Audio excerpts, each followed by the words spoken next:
C'est un phénomène mondial qui interpelle la communauté scientifique. Quel sera l'impact à terme de la consommation à outrance des écrans, téléphones, tablettes? Imaginez le paradoxe. Les dirigeants d'Apple, Google ou encore Twitter ont eux-mêmes interdit l'usage des nouvelles technologies à leurs enfants par crainte des effets néfastes sur leur développement. Les scientifiques, en tout cas, désormais multiplient les alertes face à cette addiction. Illustration concrète ce soir avec cette expérience menée en Angleterre dans 4 familles. Grand format signé Loïc Delamornay et Anto Filippi. L'expérience a été menée dans 4 familles parfaitement banales des temps modernes, c'est-à-dire où des enfants ont les yeux rivés sur leur tablette. L'objectif est d'observer ce qui les poussera à quitter leur écran des yeux, alors qu'autour d'eux, la réalité change. Les parents sont complices de l'expérience. Début modeste avec changement des tableaux au mur, aucune réaction. Plus audacieux, la mère de famille est échangée avec une inconnue portant la même couleur de vêtements. Les enfants ne remarquent toujours rien.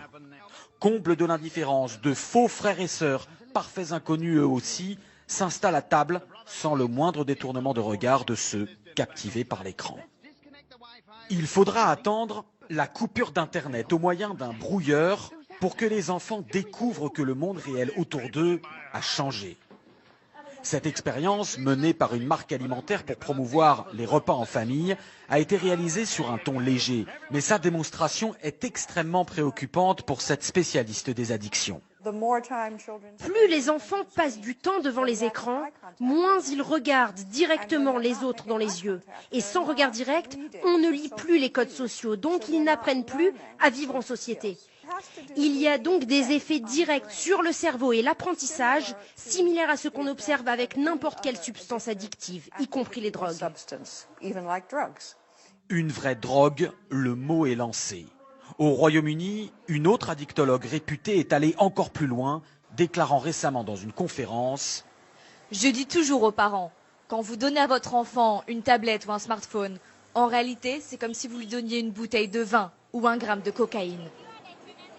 Ce psychiatre britannique, lui, a été l'un des premiers, il y a 10 ans, à considérer les jeux vidéo et les écrans comme une addiction grave, avec là encore des comportements similaires à la drogue, y compris lorsque les patients sont en manque.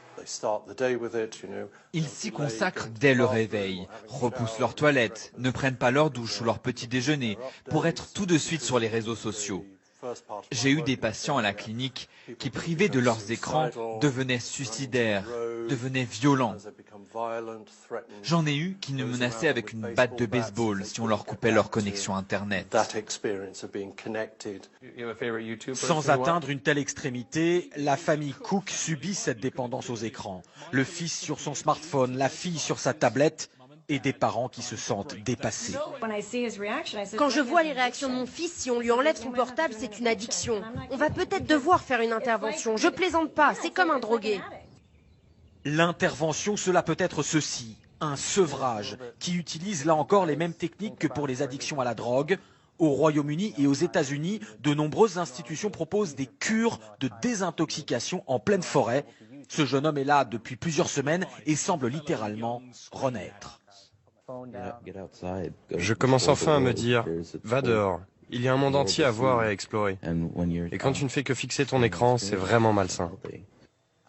Des cures loin du monde technologique. Dans ce centre, il n'y a qu'un seul téléphone du siècle dernier.